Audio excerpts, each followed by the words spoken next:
tak diragukan lagi jika pantai dan laut memiliki keindahan yang mempesona. Namun, di balik keindahan pantai dan laut tersebut juga menyimpan banyak cerita, mitos, dan legenda. Beberapa orang meyakini adanya beragam sosok makhluk yang menguasai lautan. Mereka dipercaya berkuasa untuk mengendalikan semua hal yang terjadi di lautan. Tapi tak banyak yang tahu kalau penguasa lautan ini ada hampir di setiap negara dengan kisah, legenda, dan kepercayaan yang berbeda.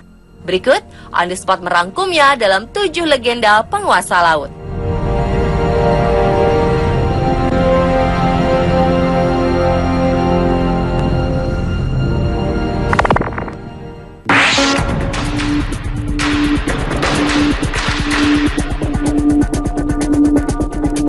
Pemirsa, tragedi pesawat AirAsia masih menyisakan duka mendalam bagi tanah air.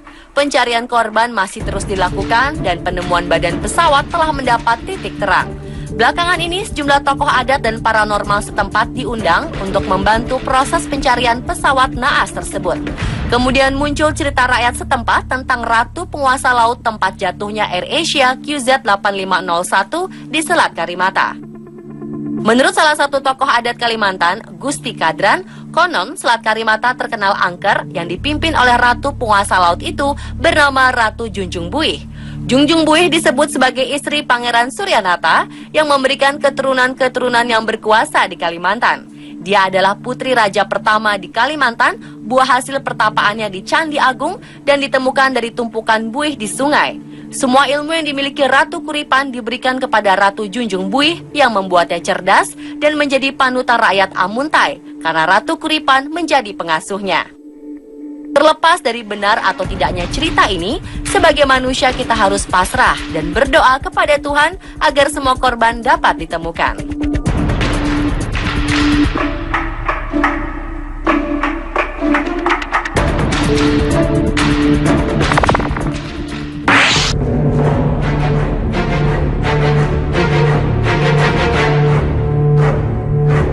Dalam mitologi Yunani, Poseidon dikenal sebagai dewa penguasa laut, sungai, dan danau. Poseidon selalu digambarkan sebagai seorang pria yang perkasa, berjenggot, dan membawa trisula. Satu pukulan dari trisulanya bisa membelah bumi. Poseidon terkadang digambarkan bertubuh setengah ikan dan mengendarai kereta yang ditarik oleh 2 ekor hipokampos. Seperti kebanyakan dewa laut, ia memiliki kemampuan untuk mengubah wujudnya, tetapi Poseidon tidak memiliki kekuatan meramal. Figur Poseidon tidak mencirikan karakter keagungan seperti saudaranya Zeus, tetapi lebih mencerminkan ciri khas lautan yang bisa berubah-ubah, kadang bergejolak, dan kadang tenang. Orang Yunani kuno percaya jika Poseidon adalah dewa yang menciptakan pulau-pulau baru dan membuat laut menjadi tenang. Tetapi jika Poseidon sedang marah, maka dia akan membenturkan trisulanya dan menyebabkan banjir, gempa bumi, dan kehancuran kapal laut.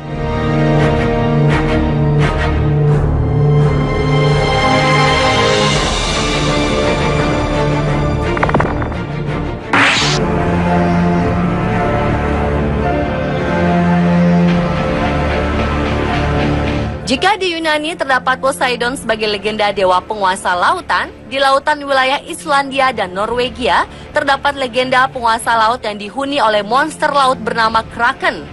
Kisah monster Kraken begitu melegenda di kalangan pelaut Norwegia selama ribuan tahun. Istilah Kraken pertama kali diperoleh dalam sebuah jurnal Systema Naturae karya Carolus Linnaeus pada tahun 1735. Jurnal itu berisikan nama monster-monster Norwegia yang hidup di abad ke-12. Dalam jurnal tersebut, Kraken dikisahkan sebagai makhluk sangat besar yang hidup di sekitar perairan sebelah utara Norwegia. Sementara itu, Erik Ludvigsen Pontoppidan, uskup Bergen yang juga seorang naturalis, pernah menulis di dalam bukunya Natural History of Norway yang terbit tahun 1752. Menurut Pontoppidan, Kraken memiliki ukuran sebesar sebuah pulau yang terapung dan memiliki tentakel seperti bintang laut. Ia juga menyebutkan kalau makhluk ini bisa menggulung kapal yang lewat dengan tentakelnya dan menariknya ke dasar lautan.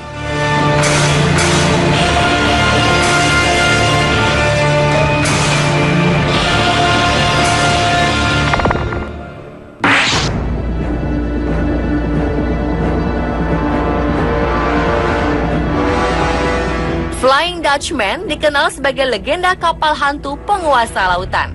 Seperti legenda-legenda pada umumnya, banyak versi mengenai kisah Flying Dutchman ini. Bahkan beberapa negara-negara di Eropa seperti Belanda dan Inggris mengklaim legenda Flying Dutchman sebagai legenda dari negaranya. Terlepas dari itu semua, sejarah Flying Dutchman sendiri bermula pada abad ke-17 ketika seorang kapten kapal asal Belanda bernama Bernard Fokker hendak mengarungi samudra dari Belanda ke Jawa. Versi lain menyebutkan Bernard Fokker bernama Ramhout van Dam atau Van der Decken. Konon kapal Kapten Bernard Fokker melaju dengan kecepatan yang tidak bisa dibayangkan oleh orang-orang zaman dulu. Karenanya mereka dicurigai bersekutu dengan iblis dan meminta bantuannya.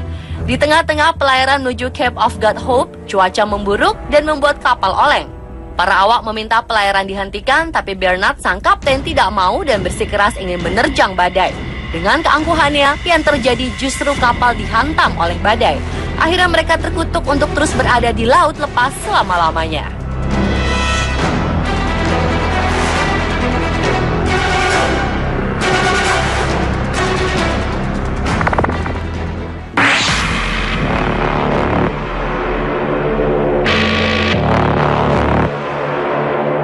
Orang-orang Tiongkok juga percaya dengan adanya Dewi Penguasa Laut yang bernama Tian Sang Seng Mu, atau dikenal pula dengan sebutan Ma Zu atau Ma Choi. Karena hidupnya sederhana dan gemar berbuat kebaikan, masyarakat memanggilnya Lin San Ren atau Lin orang yang baik. Ma Zu sendiri sebenarnya adalah seorang gadis bernama Lin Mo yang dilahirkan di keluarga pejabat. Sejak kecil ia dikenal pintar dan mempunyai daya ingat yang baik. Ia juga mampu menyembuhkan orang sakit dan mengajar orang bagaimana untuk mencegah penyakit. Setelah berumur 28 tahun, ia memutuskan untuk naik ke puncak gunung dan menjadi seorang Dewi Laut. Ia dikenal sebagai Dewi Laut yang suka menolong para pelaut dan menjadi pelindung etnis Cina dari wilayah selatan. Semenjak zaman dinasti Song sampai dinasti Qing, tidak kurang dari 28 gelar kehormatan yang dianugerahkan oleh kerajaan kepada beliau. Ma Zu juga menjadi sebuah identitas bagi orang-orang Tionghoa. Ini terlihat dari banyaknya kuil Ma Zu yang tersebar di seluruh dunia yang jumlahnya mencapai lebih dari 5.000 kuil.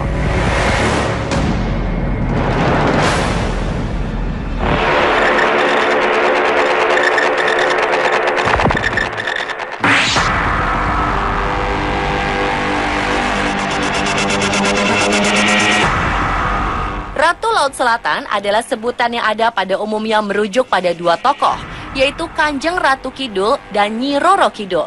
Tokoh ini sangat populer di kalangan masyarakat Pulau Jawa dan Bali.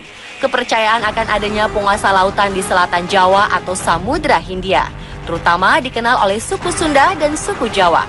Tidak diketahui dengan pasti sejak kapan legenda ini dikenal. Namun legenda mengenai penguasa mistik pantai selatan mencapai tingkat tertinggi pada keyakinan yang dikenal di kalangan penguasa keraton dinasti Mataram Islam, Kesultanan Yogyakarta, dan Kasunanan Surakarta. Berbagai kisah dan legenda serta mitos-mitos meliputi tokoh legendaris ini. Dan pantai Palabuhan Ratu dikaitkan sebagai tempat berkuasanya sang ratu pantai selatan. Di sekitar lokasi tersebut, tepatnya di Karanghawu, terdapat tempat petilasan ratu pantai selatan yang dapat dikunjungi untuk melakukan ritual tertentu ataupun hanya sekedar melihat-lihat.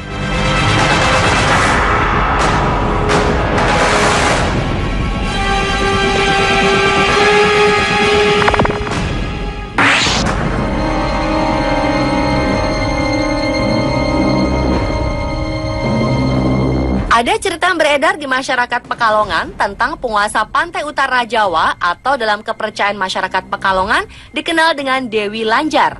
Dewi Lanjar atau Ratu Laut Utara adalah sosok legenda penguasa laut utara Pulau Jawa, khususnya di utara Pekalongan, Jawa Tengah. Masyarakat Pekalongan pada khususnya masih memiliki kepercayaan kental terhadap sosok Dewi Lanjar. Konon keraton Dewi Lanjar terletak di pantai Pekalongan sebelah Sungai Selamaran. Dikisahkan pada zaman dahulu di Pekalongan, hiduplah seorang putri cantik bernama Dewi Rara Kuning yang telah menjadi janda di usia yang sangat muda karena suaminya meninggal beberapa waktu setelah pernikahan mereka. Itulah sebabnya Dewi Rara Kuning kemudian terkenal dengan sebutan Dewi Lanjar. Lanjar adalah sebutan bagi wanita yang bercerai dengan suaminya dalam usia yang masih muda dan belum mempunyai anak. Karena dirundung duka, Dewi Lanjar memutuskan untuk meninggalkan kampung halamannya dan bertapa di pantai selatan menghadap Ratu Kidul atas nasihat Raja Panembahan Senopati dan Mahapati Singoranu. Konon dari pertemuan itu, Dewi Lanjar diperkenankan tinggal di pantai utara Jawa Tengah, terutama di Pekalongan.